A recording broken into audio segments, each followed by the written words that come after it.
Good afternoon, everyone, and welcome to this week's PMI Friday webinar. Rework, Rework, the hidden factory with Warren Knight. Not with me. My name's Rich Seddon. I'll be facilitating the session today, which includes running the Q&A desk. We'll be using the Q&A desk and chat functionality throughout the presentation. You'll find the buttons in your Zoom control panel. Please do keep your questions coming and your comments through the chat, and I'll put that to Warren as we go through the webinar. Today's webinar is being recorded, and those of you who've registered to join us via Zoom, you'll receive a link early next week with the full recording to both the audio and the presentation. As usual, we're broadcasting live on both Facebook and LinkedIn, so to those of you joining us on those live streams, welcome. To participate in polls, receive the recording via email, and make suggestions for future topics, please do register for the upcoming webinars, which you'll find at pmi.co.uk/webinars. And the full schedule for the rest of the month is there, and very shortly, I'm promised, we will see the rest of the schedule for December too. Finally, for me, before we get underway, after the webinar, we'll send you, as usual, for those of you who join us regularly, a short voice of the customer survey. That helps us to navigate our way and to get feedback directly from you, but also there's a section on there to make suggestions for future topics for the PMI Friday webinars that you'd like us to cover. So please do take your time if you can to respond to that. Would be really grateful.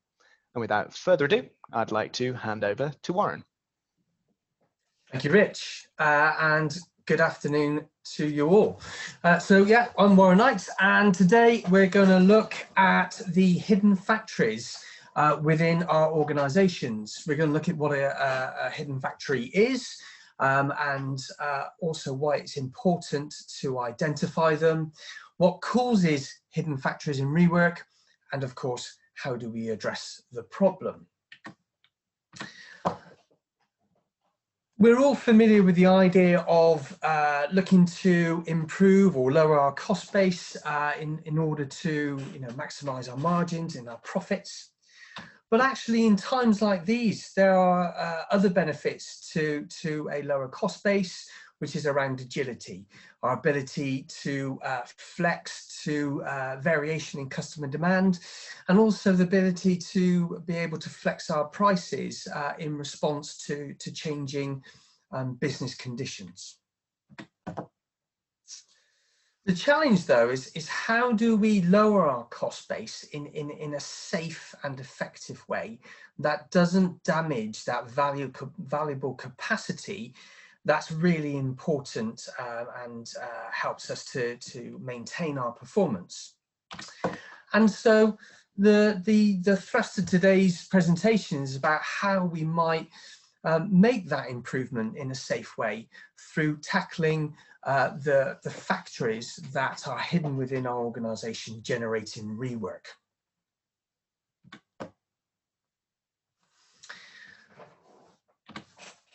Certainly in my experience over the years, I've seen many organisations migrate towards applying lean principles and waste reduction. And of course, that makes perfect sense. The reduction of non-value added activity and waste is certainly one way that we can improve our productivity and efficiency.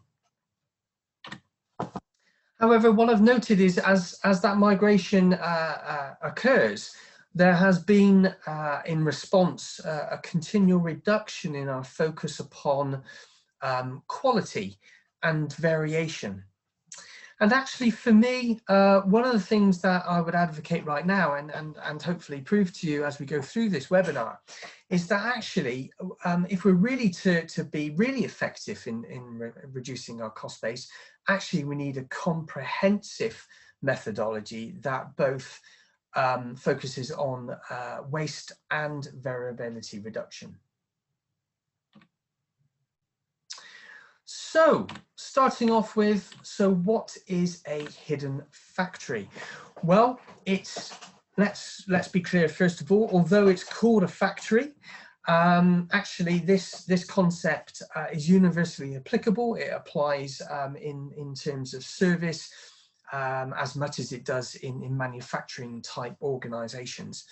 And essentially what we're talking about are activities or process steps that are not able to produce to the standard required. So essentially they're producing substandard outputs that are causing quality issues and rework. And the point is that these factories that are producing this rework, if you like, are hidden within our organization, often in plain sight, actually. And the reasons why and the impact of that is exactly what I want to get into today. We should also, before we go any further, make sure that we have an aligned definition of what we mean by rework. The first one is obvious, and we'll all be familiar with this idea that what we're having to do is repeat a task, or a number of tasks in order to essentially produce an output, because originally the output was substandard. But there is another type of rework that I want to bring into scope, and that is work that we have to do in order to manage the impact that those substandard outputs have had on our organization and, importantly, our customers. So some examples of rework. So real-time rework, obviously, we all have experience of writing emails, making typing errors and having to correct those as we go along.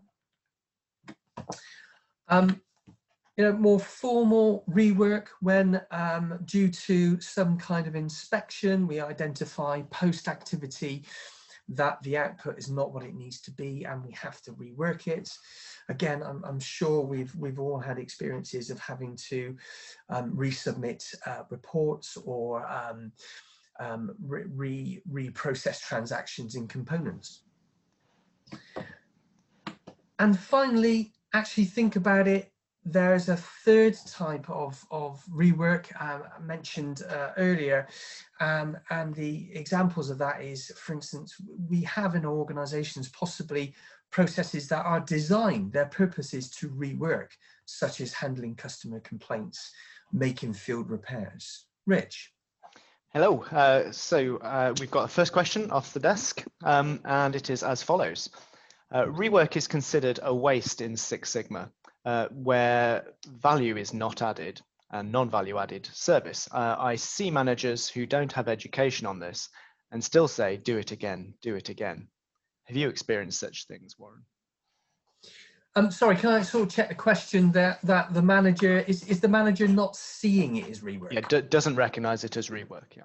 Brilliant. So thank you very much for the question, and that's exactly the point. There are, for many reasons, which I'll go into as we go through the webinar. It's just not seen, and that's why we call it the hidden factory, because there's lots of areas in our process and organization that is producing rework, but it's hiding in plain sight. We just don't see it in that way. Yeah, absolutely. Okay, thanks, Warren. Just before you go on, Warren, just a note to everyone who has joined us. The large part of the UK, being England, has gone into another lockdown this week, and it has caused nationwide bandwidth issues. So please bear with us if you do experience any quality issues. I've had a couple of comments from the live streams. I will ask our IT desk to cycle the bikes harder, and we will we'll do our best. But please, if you are having problems, do let us know. Cheers, thanks. Great, thanks for the question. So, picking up on the point that made that it's a waste. So what is the impact of this rework? Well, let's just remember, rework is unplanned work that we have to do, and essentially we're not getting paid for it. So it is a form of waste. And the thing for me is, waste always drains us of valuable capacity. And if it's draining us of that valuable capacity, then essentially what it's doing is it's reducing our productivity. It's reducing the bandwidth, if you like, that we have to work on value-adding work. This, of course, creates delays for other departments and our customers. it also increases processing costs, and that's not just obviously increased labor costs, but often in more physical processes, there will be additional materials required. So you've got costs around things like that. It obviously impacts our morale. Nobody, I don't believe anyway, goes to work to do a bad job. You know, we all like to feel that we're doing a great job and that we're adding value. So it's really demotivational when we have to do rework. And of course, it causes a level of conflict actually within the organization, maybe between teams, could be between different levels of the organization, which is not good, because it's destroying the cooperation that we need. And of course, if we're delaying work because we're focused upon rework rather than the work, you know, the demand, if you like, the real value demand, then of course we're going to be impacting customers, and that's certainly an impact that we don't want. So when we look at it, there's lots of impact here in terms of rework. What scares me even more though is I got a feeling that actually it's an ever-growing problem. So if we take this example, so in this example we've got a fixed amount of capacity, and in that situation I think things are going to get slowly worse. Let's see if I can explain that. So we've got our volume of work, and let's say for example that there is an underlying defect rate of 5% in our process. So every time we process 100 transactions or items, 5 of those are going to have defects or be defective. So because of that underlying defect rate, obviously that's going to drive rework. And so as the volume of work increases or comes through, then so the volume of rework increases. Now that's reciprocal, because of course, as rework increases, actually that's increasing our total volume of work. So what we've got here is a kind of destructive, if you like, negative cycle occurring. The more work we do, the more defects we create. The more defects we create, the more rework we create, which is creating more work. But that's not the end of the story. And of course, some of the work that we've reworked will be needing to be reworked again. Also, as that volume of work increases, so will the amount of work delivered late. Because of course, remember that the work is growing, but the capacity is fixed. As the amount of late deliveries increases, so of course does our need to manage the response that we're going to get in terms of inquiries, people chasing for delivery and complaints.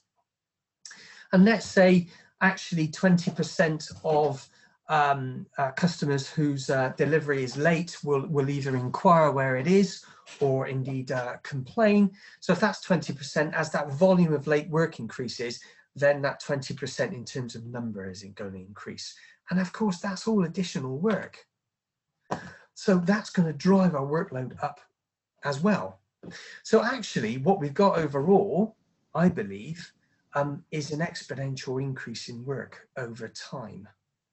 Be interested, Rich, if we've had any comments on that from people. Yeah, just one for clarification, actually. When you're describing deliveries, you're not necessarily meaning physical deliveries, are you? A physical delivery of product? No, I'm talking about the output of the process and its timeliness. Okay, of any work process. Of any work process. Absolutely, this applies universally. All processes, if they have a time-based requirement upon the production of some form of output, then this will occur. Okay, fantastic. And just a question before you move on, Warren, regarding it's actually your previous slide where you talked about the different types of impact. In your experience, is any one more significant than another? in terms of the impact, the types of impact? Do you see that typically in organizations you work with? I think it's more the fact that they are interrelated. Right. So the fact that we have to do that rework then drives other wastes, and we see that across the 8 wastes, that there's an interrelationship between these things. But actually, once we start unveiling the true issue here, because actually it's not just the cost of rework and lost capacity. There are other issues involved, and again, hopefully I'm going to come on to give a sense of what's the total impact, okay, of the hidden factory. Okay, fantastic. And having seen the presentation before, I know you're going to answer one of the questions. So Patricia, thanks for the question. Warren is going to come on to a whole section on that later on. Great stuff. Great stuff. Cheers, Warren. But again, if any of this is resonating with you, please let us know in the chat function. Right. Well, here's a point when I would actually like to get some input from your good selves. So I appreciate that this will be a very rough and initial estimation, but I'd like you to think about your department and your processes. And right now, how much rework would you estimate there to be? Less than 5%, 5 to 10%, 11 to 25, greater than 25, or is it just a case of absolutely this moment is more than good?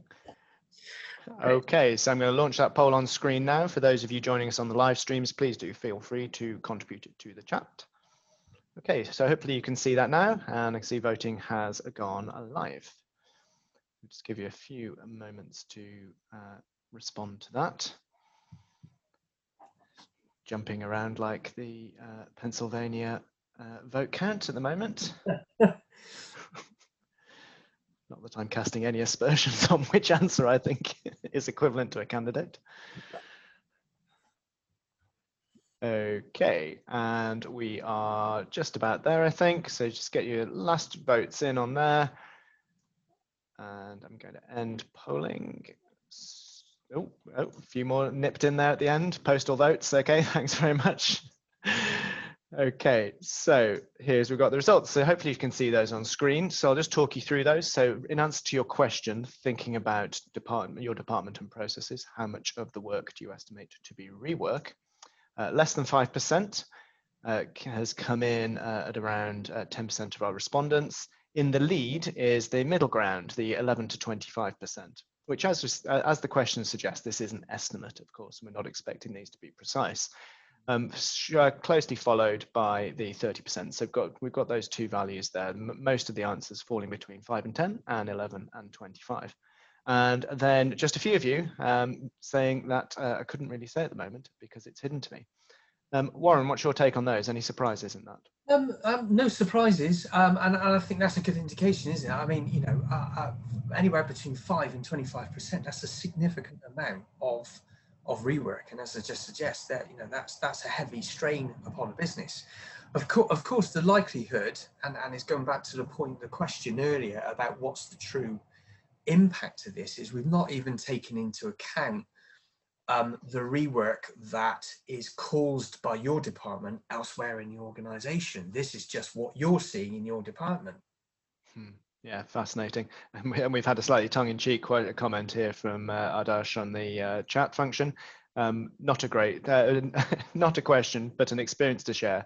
Greater than 70% over here.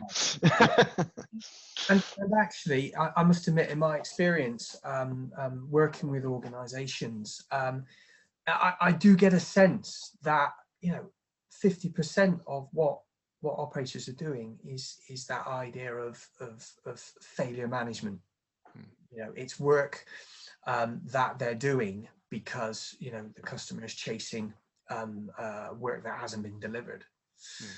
Or defects. It's significant. Okay, thanks, Warren. Cheers. Thank you. Right, so it's a big issue, and so if it's a big issue for us, then there's likely to be a huge opportunity for us as well from an improvement perspective. Let's think about it positively. So, and here's an example from our experience. So what we've got here is one of our clients, a national client with 300 sites across the UK. Now, this is a big company. It's a top company, very well run, extremely profitable. And the results of a study that we carried out on their behalf identified 775 full-time equivalent roles lost on an annual basis due to rework.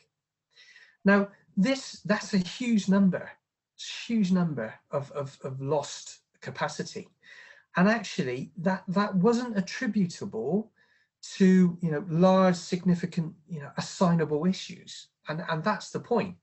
This is the accumulation of small, tiny issues and reworks going on across the nation on a daily basis.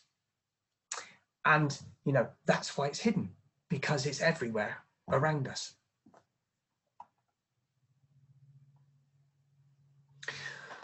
So what is causing the rework? Well, of course, actually, and this is my point about needing to focus upon variation as well as waste. Although we see the pain most acutely through rework and therefore productivity and efficiency, actually at its source it's a problem, it's a quality-based problem. And for me, Deming's chain reaction model, as you see on the screen, is just a wonderfully simple, logical explanation of what's going on here. So if we work hard to improve quality, then of course we reduce the rework, we have fewer mistakes, therefore we have better utilization of our assets, which of course will improve productivity, which leads to a lower cost base and all that wonderful agility that we mentioned earlier. So now let's move our sort of focus from saying, so what's the causes of rework now to what's the causes of poor quality? Well, of course, poor quality is a result of a process that is essentially incapable of achieving the standards that are required by its customers, and therefore producing defects. This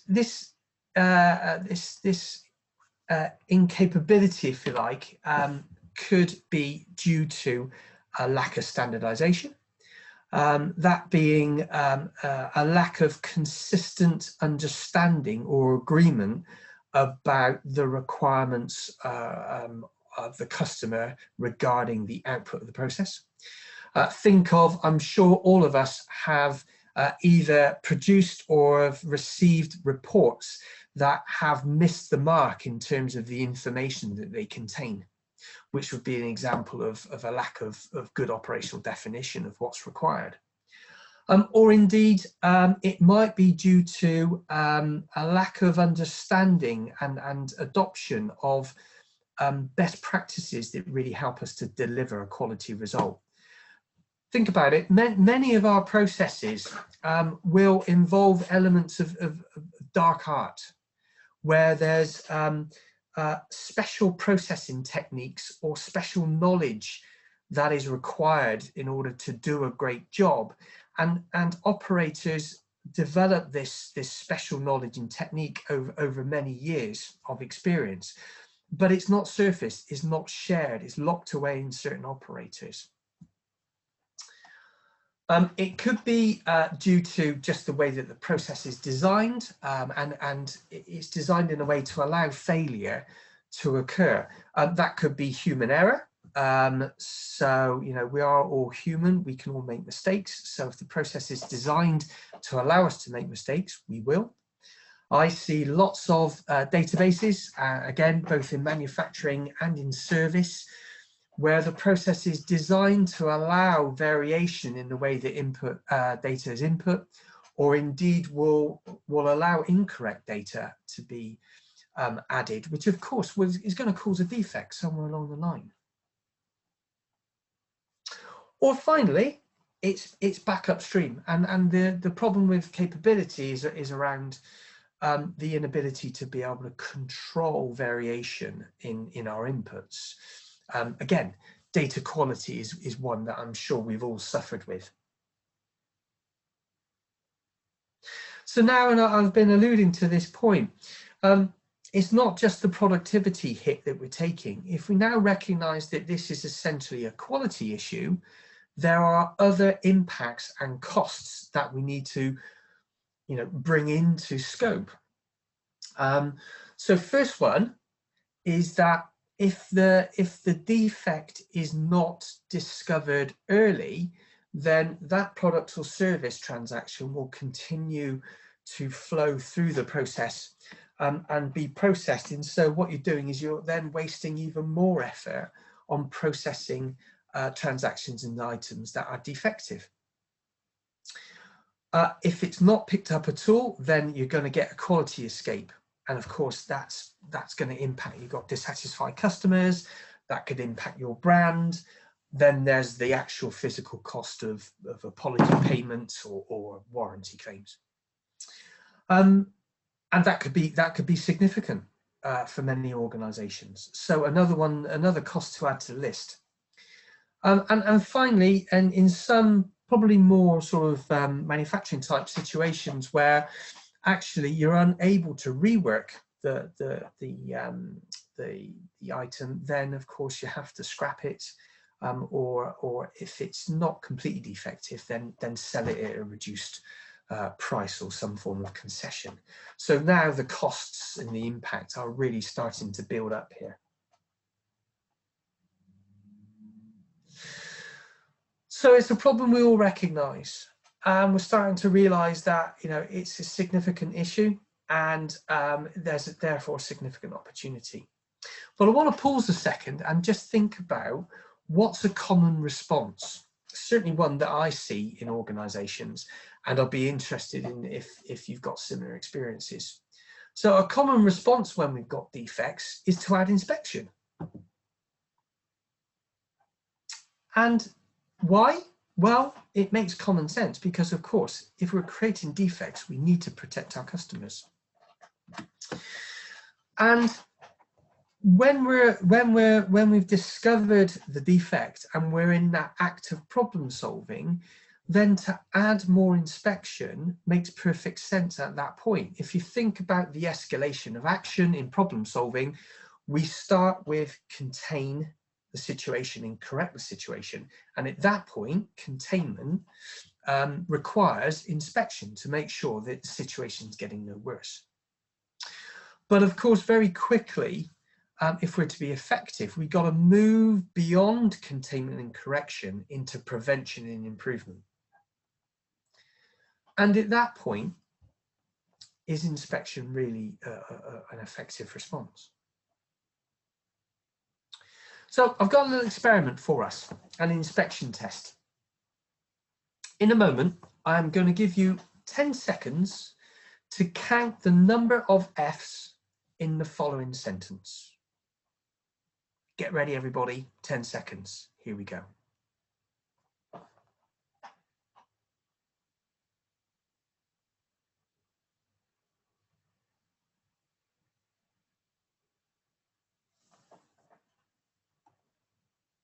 Okay. We're going to kick off a poll in a second because what I'm interested in is how many Fs did you see? Was it 3 or was it 6? And hopefully the polling's on screen. Yes, I can see people are responding. Okay.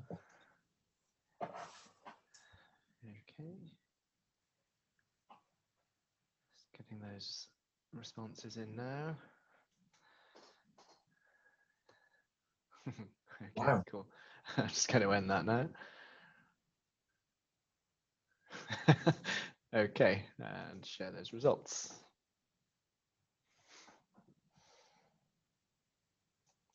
So hopefully you can see that one. I can indeed. Yep, so we've got 51% 3 and 49% on 6. I can see very similar responses coming in from the live streams as well. Right, okay, thank you for that. So interestingly, 50-50 split. And there's actually 6, not 3. Interesting. So what's this telling us? Well, that experiment, if you like, is an extract from Deming's 14 management points. And based upon that experiment, and these are Deming's words, we learn from this that inspection is not infallible. Inspection is, like everything else, a process, and so therefore it's subject to variation, it's subject to failure. And so even if we put several levels of inspection in place, which of course we get to the point, remember, of excessive processing being a waste, you know, where it's really not helping us. Another problem is we start seeing false positives. So we start seeing good impact output as being bad. So remember this idea that inspection may be okay, may be the right response if we're trying to contain the situation, but long term, in terms of preventing reoccurrence of a defect, or indeed improving process performance as far as quality is concerned, it's not a good strategy. And I'm going to steal it with pride, Deming's kind of quote there about what we really need to do. So we need to build quality in the first place. And we'll come back to that point later.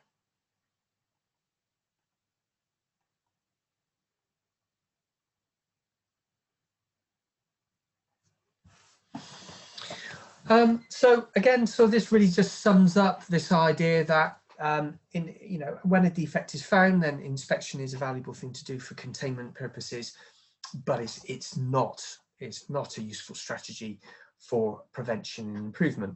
And again, you know, I'll be interested in your experiences and your organizations around you know, is inspection being used as a way of protecting the customer from an incapable or poor process?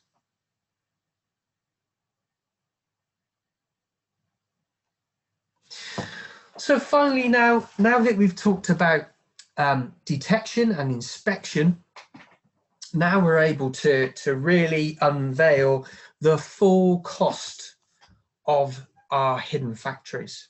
So we've got, you know, the cost of the rework, the scrap, you know, the wasted capacity and the delays.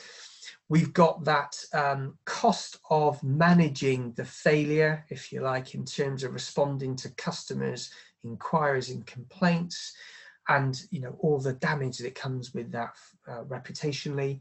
And now, of course, we've got this idea of excessive and ineffective detection methods that, again, you know, are a cost. So I'm really not going to labour this much more now than to say possibly the cost is even higher than we might first think. So we've got a surprisingly large opportunity for improvement in front of us.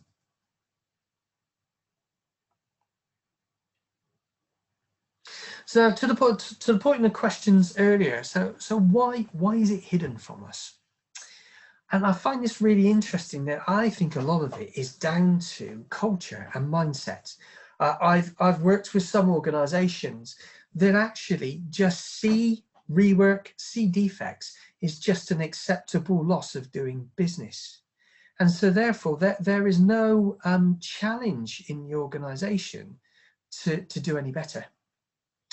Of course, we got with the old adage of well, if we've got a quality department, then accountability for quality remains with the quality department. So this unclear and lack of clarity for employees around their, you know, accountabilities and personal responsibilities around quality can mean that they just don't see rework, and they just don't see quality issues. This one is common as well. So what we've got, or what we're wrestling with often, as mentioned before, is an incapable process, poorly designed, or maybe it's based upon some form of outdated theory or technology. And so from an operator perspective, and if we've been wrestling with this process for some time, this is just the way that the work is done. And because it's an incapable process, we just understand it's natural that, you know, we just can't expect to get right first time output out of this. And so therefore the rework is just part of my job. And if this situation lasts long enough, then as operators, we become desensitized to it. It's just part of what we do every day to just do that rework. It becomes part of our job. And of course, then over time, as operators change, then new operators are just indoctrinated into this process and into this system of rework. And at that point, they've got no chance of seeing it any differently. And so therefore, it's lost on us. It's hiding truly within plain sight. Of course, it could be, and I'll come on to this in a second in terms of our management systems. We need to actually collect data. We need to carry out checks in order to detect and learn about the problems that we have in our processes. But sometimes collecting data, analysing it and reporting it, it's just seen as a waste of time. It's seen as being, rather than part of the work, it's seen as being additional to the job. And then people just say, well, it's a waste of my time. I just want to get on and do my job. But actually, that evaluation is incredibly important, because we need management systems, we need feedback processes that are capable of detecting abnormalities in our process and being able to communicate what has been detected, so that we are able to respond and to resolve defects and problems as they occur as early on as possible, so as to minimize the issues. But often there's lots of reasons why the management system isn't doing the job that it needs to do. It might be because you know, there's no measures or checks in place. I'm still often surprised by organizations that are bereft of measurement and checks. Or actually the wrong things are being measured. Again, I see lots of accounting type measures, but what we really need are process measures. Okay, things that help us to really understand and learn about process performance. They may be downstream, looking at the end results, rather than upstream, looking at the sources of the quality. And an important point, that one in the middle, about when we do an inspection, are we doing it to protect the customer? Are we asking the question, is this right? Or are we inspecting to gather data to help us to learn about process performance and improve it? Or another issue that I find in management systems is that the data's there, it's just not being fed back, it's not being communicated in an effective way to the right people at the right time, and for those people to be able to analyse it and to take appropriate action.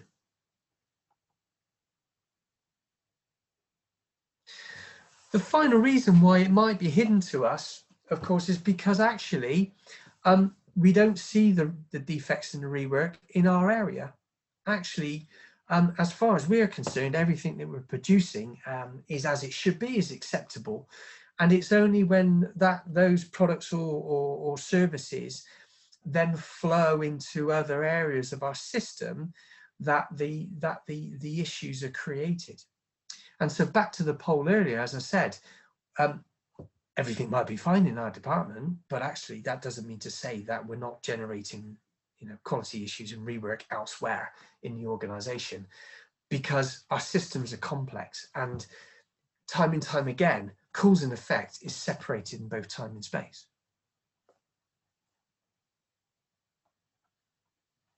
So how do we address the problem?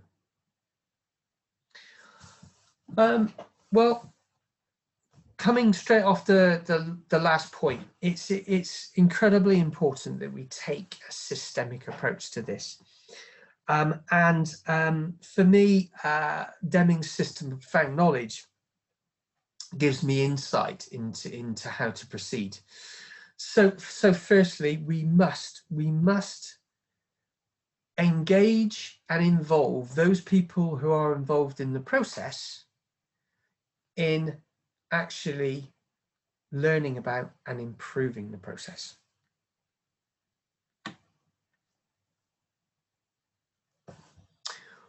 We also need to build quality in. Okay, inspection will have a limited effect. So what we need to do is to design and redesign our processes to limit the opportunity for defects to occur in the first place. That's the best place to be. So what we need to do is we need to have methods and tools at our fingertips that enable us to identify where the issues are. Obviously, to prioritize those because we want to work on those that are going to give us the biggest bang for our buck. We must understand the root cause in order that we can prevent these things from happening again, and make sure that we use PDSA, that make sure that we make controlled changes and that we learn from those changes to ensure that they are indeed preventative and improvement actions. Rich. Thank you very much, everyone, for the comments that are flooding in, comments and questions. I'm just trying to navigate myself around them all. There are loads coming in, which is fantastic. Thank you. So on this note, Warren, we've got several overlapping questions that I'm going to consolidate into one. It relates to a point you made earlier on, but I think it's relevant here when you're talking about build quality in. And it's about your advice for challenging the perception that the collection and analyzing of data is not part of the day job. When you're describing build quality in, is that the kind of thing you mean? And at this kind of point, because you mentioned earlier on, which prompted several of the questions, that the data collection and analysis is seen as an extra and often not understood and not part of the day job. So you're talking about process design here. Is this what you mean? I think it's partly, well, it's a great question. So build quality in, ultimately, if we think about POCA-OK, we think about mistake proofing, or for me, ultimately, what we're trying to do is to find ways of physically, as much as we can, preventing people from making mistakes and for errors to occur in the first place. So again, going back to the database comment I made earlier, I see in lots of organizations, particularly around CRM systems, customer relationship management, that the database is designed in a way to allow variation to occur. So, you know, you can put the customer's name in as Mrs. A. Jones or Anita Jones or Mrs. Jones A. You know, so there's a myriad of ways in which you can apply that information or input into the system. So of course, where you allow variation to occur, variation will be, and it ends up with customers getting duplicate statements or none at all, confusion, exception reports. It's all rework, it's defects, it's waste. Now, of course, picking up on the other side, sometimes it's just not possible to physically remove the risk. So therefore, we have to look at other controls, which are around checks and measures. Okay, but those got to be those are not just purely inspection to shift out what's good from bad. That's a different thing. It's around giving us the best radar that we can, the best early warning detection that something's going wrong and we need to react. Yeah, and I think when, and I'm going to come on to it in a minute, when we don't have the right mindset, we see preventative type work like measuring and collecting data as a cost. And of course it is a cost, but think about it. Collecting some data, okay, inspecting some transactions or parts at the end of the day might take you 10 minutes. But what's the cost of that versus, you know, rework, customer complaints, brand damage, everything else. Okay, fantastic. Cheers, Warren. So just one very timely comment came in from Luke as you were presenting this slide, which is, I think we sometimes blame the customer for filling in forms correctly, for example, or sending us in the wrong documents. But this causes us a lot of rework, which could have been avoided if we communicated more clearly to the customer in the first place, or took the burden off the customer completely. Thank you, Luke. Music to my ears. Yeah, I think Luke's been here before. So I love it when my clients start to realise that although our customers are not part of our organisation, they are part of our system, as is our suppliers. And of course, we need to help our customers help us. Wonderful. Thank you very much for the comment. Cheers, folks. Thank you. So yes, so we must improve our management system. We must make sure that we will have to, you know, it would be silly for me to say we just dismiss inspection, and I'm not saying that. But it's also about how are we using the inspection? Are we using that inspection, appropriately to help us manage and mitigate risks and to learn about and improve our process, as well as simply protecting the customer? And we must have a management system. We must improve our management system and to make sure that it is increasingly sensitive to detecting abnormalities at the point that they occur, so we can respond quickly and cleverly. So there's a number of questions here, and I want to keep them rhetorical for the moment. You'll all get a copy of this presentation, and I really would encourage you to reflect upon these questions maybe next week when you receive the presentation, because often our management processes are in much need of a bit of love and attention and improvement as our business processes themselves. And finally, picking up on the point about mindset, and I love this comment from Ticciono. If you think about it, the godfather of the Toyota production system, and in Lean we talk about waste, but actually it's there, isn't it? That actually we need to focus upon quality if we're to reach our goal of eliminating waste.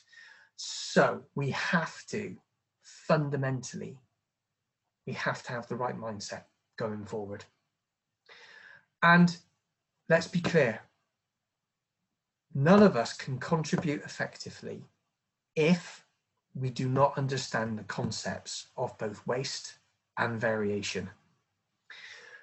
That we can't contribute if we don't understand fully our responsibilities as individuals and as a collective in terms of quality.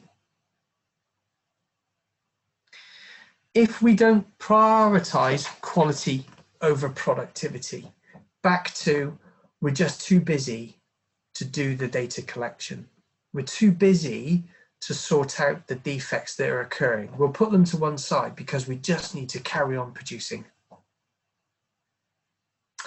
And the point I made as response to your wonderful questions, if we don't believe that the cost of poor quality far outweighs the cost of ensuring good quality, then we are truly lost.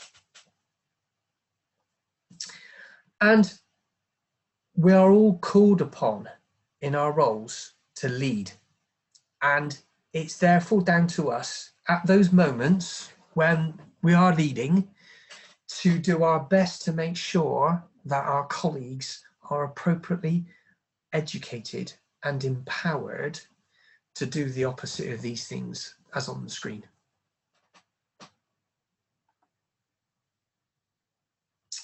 So summary now, and so please continue to get your comments and questions into Rich. So having this low cost base has many benefits to it, and particularly at the moment with what's going on in the world, having that agility in particular is really important. I do believe, and I hope that I've managed to persuade you, if you needed persuading, that rework and defects is an important route to lowering that cost base, along with the other wastes. There's a change in mindset required, so that we can see our processes with fresh eyes, and we can spot those rework factories that are hidden. Part of that will require us not to just have better processes, but have better management systems as well. The two are intrinsically linked, in my view. It's not just about waste, it's about quality. And therefore it just can't be about, I listen to people and they tell me that they only need to concentrate on waste, that you know, they don't need to worry about variation, is not an issue for them. It is an issue. They come as a package. They're both dark forces, and we need to tackle both of them together. Build quality in, and that starts with the right mindset. And let's just remember that it might seem like a bit of a pain, you know, collecting this data, chasing down these issues, but actually the cost of doing it right is far less than the cost of letting it go wrong. And that's it for me. Rich, over to you. Yeah, that's what you think. we've got lots of questions to put. So if it was possible to have a virtual round of applause, we would have done for the third bullet point up there from the bottom, somewhat ironically, in order to eliminate waste of rework, we must focus our attention on quality and satisfying our customers, both internal and external. That clearly resonated on all channels here, Warren. So a couple of points I'd just like to bring up. The example you gave earlier on about the large client of ours that with the 300 sites and the 750 FTEs identified as waste. We've actually got someone on from that client who's joined us this afternoon and has recognized the numbers.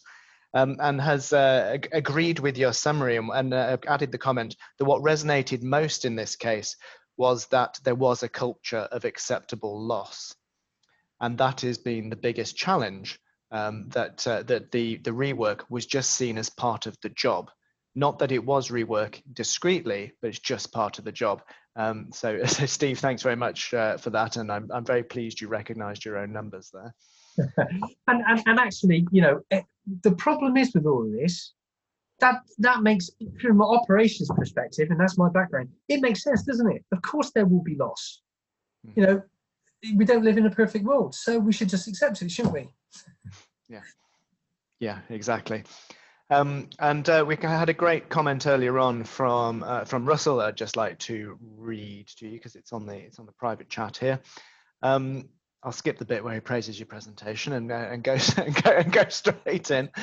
We are really starting to understand rework causes in the delivery side of our organization.